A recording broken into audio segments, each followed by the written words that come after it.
Okay, we are going to look at my racing day or my day behind the wheel, and I'm going to show you a piece of three different races. I'm going to show you Bahrain, which is here, Singapore, and then Azerbaijan and Baku. So I met a couple of different people online. The first, and they all started to irritate me in different ways. And this first guy named Giovannino, he, as you can see, is ahead of me. Unfortunately, I deleted the part, but it doesn't matter. But he nudged me out of his way, and we're just going to fast forward through this, and basically nothing happens. But he nudged me out of the way. He can't do a simple overtake. It's so unbelievable. The, some of these guys, they couldn't be professional race car drivers because there's just absolutely no way they can even handle one driver and overtake them cleanly. It's just dirty driving, but he nudges me off the road. It takes a 10-second lead. I whittle it down to 6 seconds. I can never eat into that 6-second lead, but I just have this suspicion the whole time he's not as good as his driving record here, and he got first place in this race. So luckily we are doing kind of a driver's championship where we're doing like 10 races in a row, 20 races in a row. Depends. I only went for a few races, but they tally the points in total. So if you go 3-4 races in, whoever got the highest combined rankings is the winner, and I'll show you guys that a little bit later. But anyway, I end up getting second place in this, and Giovannino got first place. And he sticks around, luckily, online for the next race, so I can put the pedal to the metal, and we can see who's really the better driver. And of course, if you're online, you want to be the best driver. That's what it's all about. Of course, there's levels and levels and layers of different levels of drivers, and of course, nobody can be the best, all the time.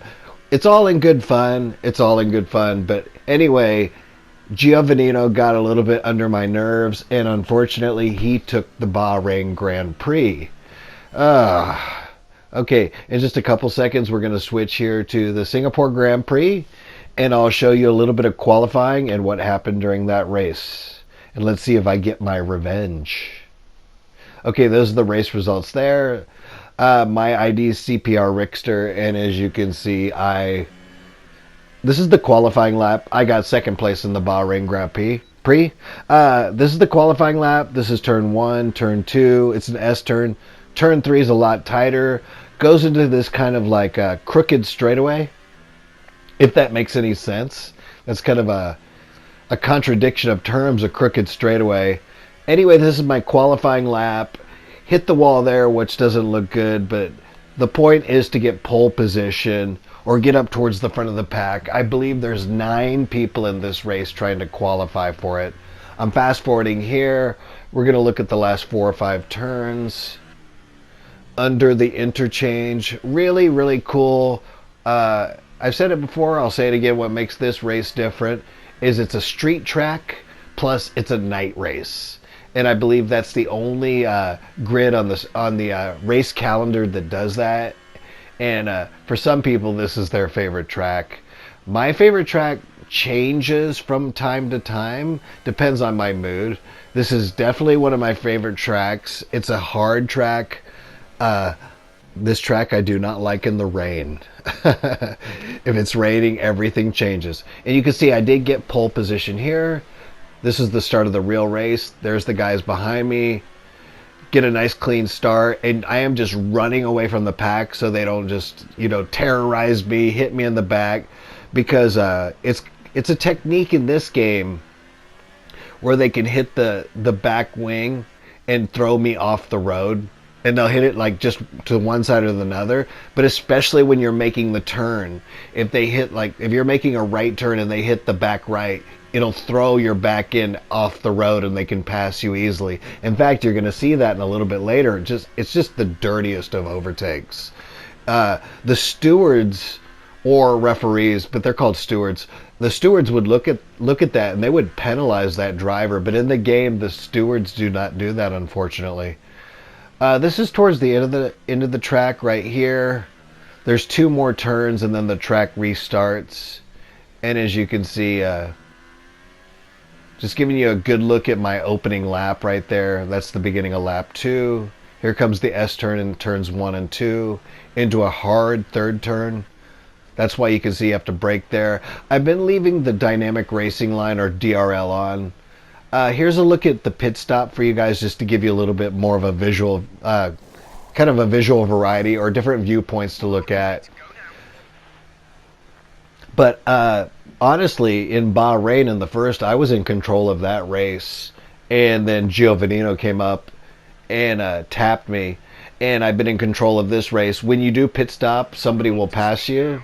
That's why you see me in second place right now, but I will recover that as soon as they pit stop. The leader usually is allocated the first pit stop.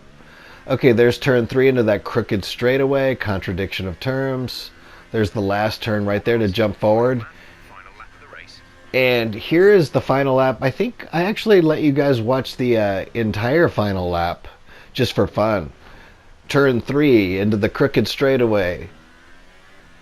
This is actually, I believe, considered turn 4 right there, the kink. And there's turn 5.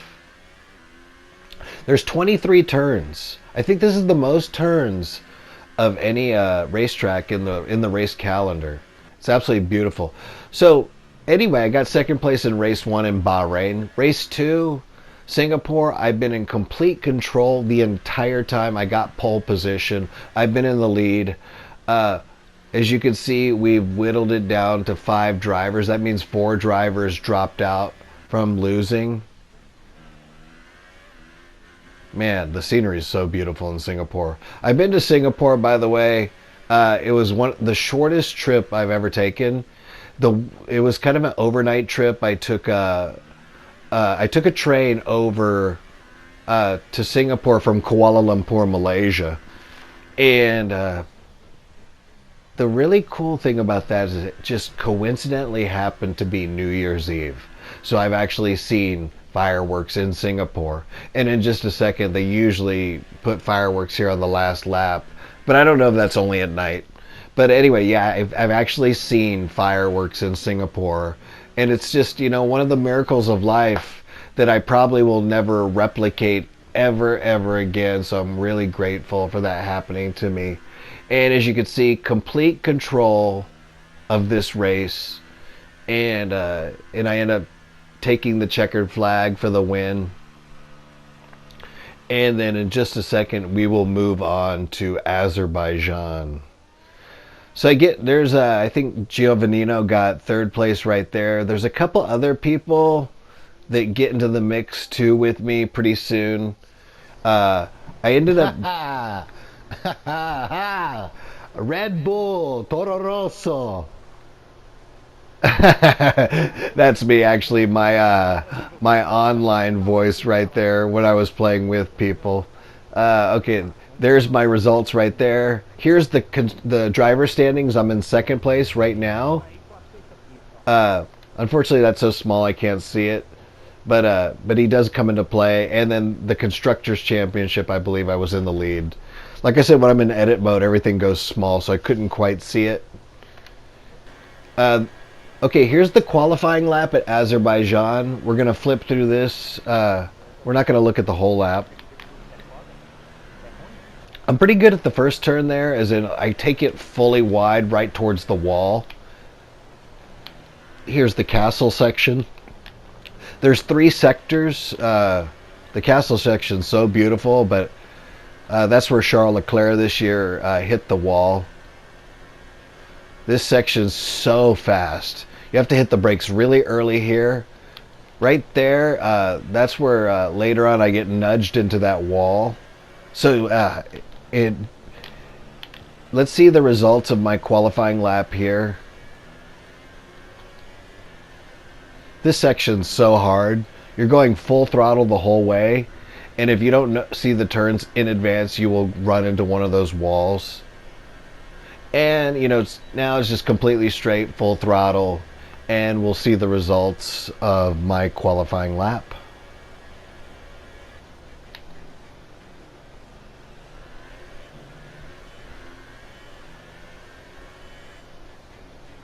There you go. Once again, pole position. trying to teach Giovannino and those guys a lesson. There's the grid. What is that, 7 or 8 cars? I think that's 8 cars.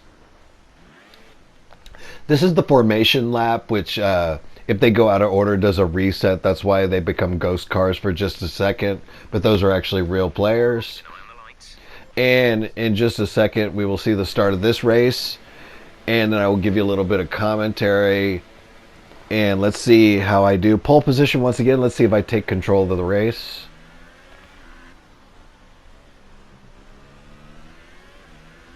Take that first turn. Really nice. Yeah, nice second turn.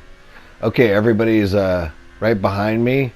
So if they nudge me, my race is over. So all I can do is run and hide, run and hide.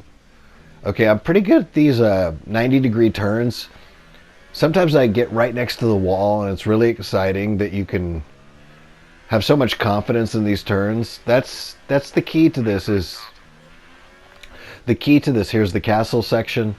The key to this race is making the turns with confidence, which means after you brake, when you hit the apex, accelerating early. And it's really hard to have the confidence to hit that accelerator while you're in the turn. Man, the speed of these kinks on the straightaways are just... See right there how close I am to the wall? That takes a lot of confidence to get that close to the wall, knowing you're not going to scrape it. And actually hitting full throttle at the exact same time. So this game's a lot of fun. Okay, here's the same situation right there with the kinks and the straightaway. Okay, we got about 5 minutes left in this video, maybe 4. And you can see I'm in complete control. Opening lap. There's the end of the opening lap.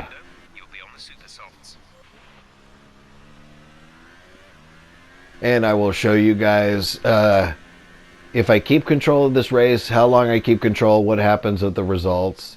And here, for sake of visual variety, once again, I'll show you guys the pit stop at Azerbaijan.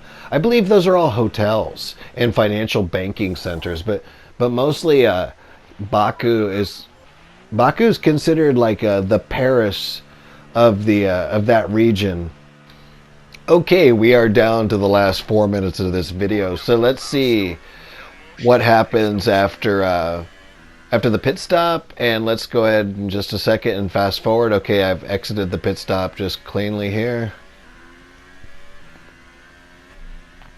Okay, I've moved ahead 2 laps right here because I'm going to show you where I finally have a problem, and that's when I hit the sidewall. I just graze it.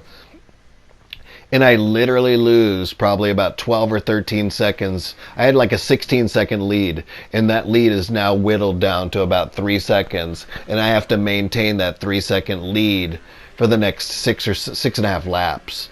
So the problem with having such a small lead is, when you have such a small lead, is if somebody can even whittle it down even an extra second and he can nudge you, he will nudge you off the track for the win. It's a dirty move. It's an illegal overtake. The stewards would look at it.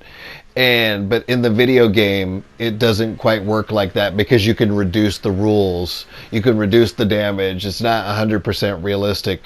But you have to be able in real life to overtake one at a time cleanly. You can't just do dirty overtake after dirty overtake. You cannot nudge in real life. It makes absolutely no sense. And let's look at this turn here. And this is actually where I lose my little 3-second lead.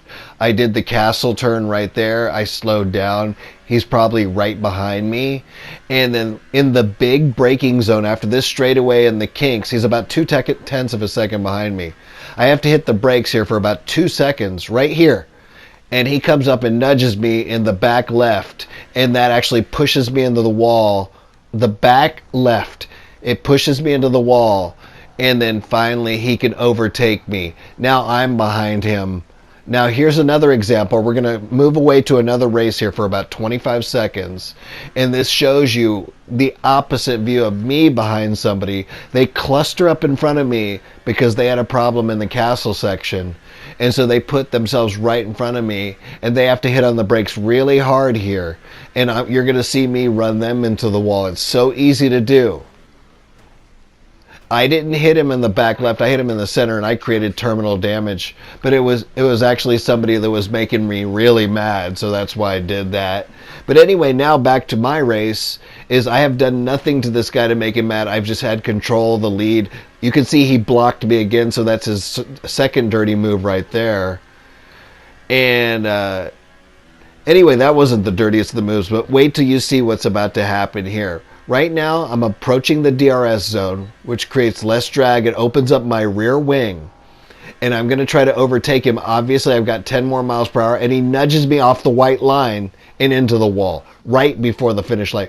See, I'm inside the white line right there, and then he nudges me back off and into that retaining wall right there. This is literally 2 seconds before the race is over. That's the finish line right in front of us. That is so dirty. This guy literally cannot do a clean overtake and maintain a lead. It was pretty disappointing, and it creates a little bit of road rage, as you can see. But anyway, that was disappointing because I was trying to get show these guys what I'm made of, that I can get pole position, that I can maintain the lead, and I literally slipped up and hit the wall and did that double spin earlier, and it cost me 13 seconds. And this is showing right there that I was actually stalled after the finish line, and the Renault in third place, came up behind me and gave me a kick start, or a push start, and that was so cool. That had absolutely nothing to do with the race, but I wanted to just show you. There's my results right there. There's where I stand in the Constructors' Championship and in the Drivers' Championship right there. I'm in the lead, as you can see. Anyway, that's my video. Hopefully you guys liked it. If you did, please like, share, and subscribe. And I will see you guys next time.